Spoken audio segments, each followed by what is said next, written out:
You know, as kids, many of us can remember our fathers singing and laughing and generally having a good time as they got drunk or loaded. We thought, hey, this looks like a good deal.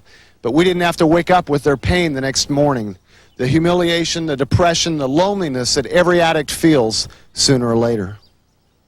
And it came to a point where I tried to kill my whole family over $20 to get a fix.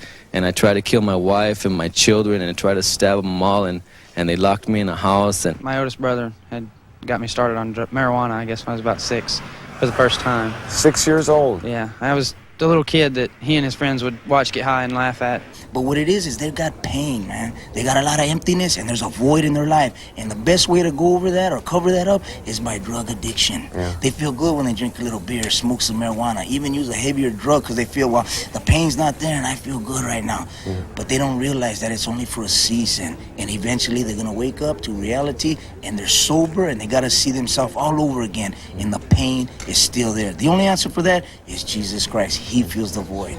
From gangs, I graduated into drug addiction, heroin, cocaine, everything, you name it, you know. And my family had last hope in me.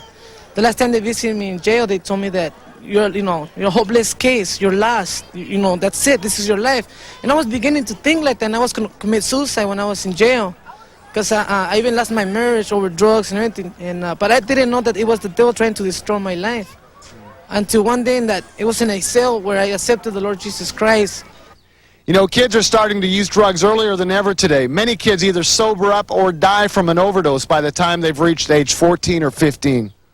Well, I was about 8 years old and my dad was in the garage, you know, we had a pool table in there and stuff, and he was just sitting there rolling up a joint. So he got all the kids came in there and smoked a joint with him and just got high. So your dad introduced you to drugs? Yeah, really. Actually, it was him.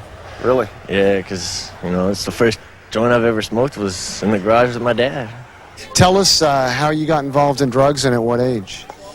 I started about age 14. I got started in like the 4th grade. And I got involved in drugs when I was like about 12. I was 11 years old when I got involved in drugs. Everybody, you know, they'll say everybody does it and they'll peer pressure you, but it's always your choice, you know. You don't always have to do it. Just say no.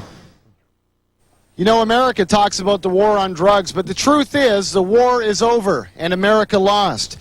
No matter how hard they try, the DEA alone is not going to stop the flow of narcotics into this country and then on into the high schools of our nation. And cleverly written commercials that we see on television that say, just say no to drugs, will never stop young people from doing crack, cocaine, heroin, and pot. You see, our teenagers need something more than just no. They need the power inside of them to say no. And so many young people feel helpless in trying to stop themselves from doing drugs. You know, Jesus said something very important. He said that he would build his church and the gates of hell would not prevail against it. And if we're going to stop the drug abuse and the drug addiction in this country, it's going to have to be through the church. We have got the power to show them the love and the power of Jesus Christ. You know, young people involved in drugs are looking for peace from incredibly bad situations in their life, and we have got to reach out to them and introduce them to the author and the Prince of Peace, Jesus Christ.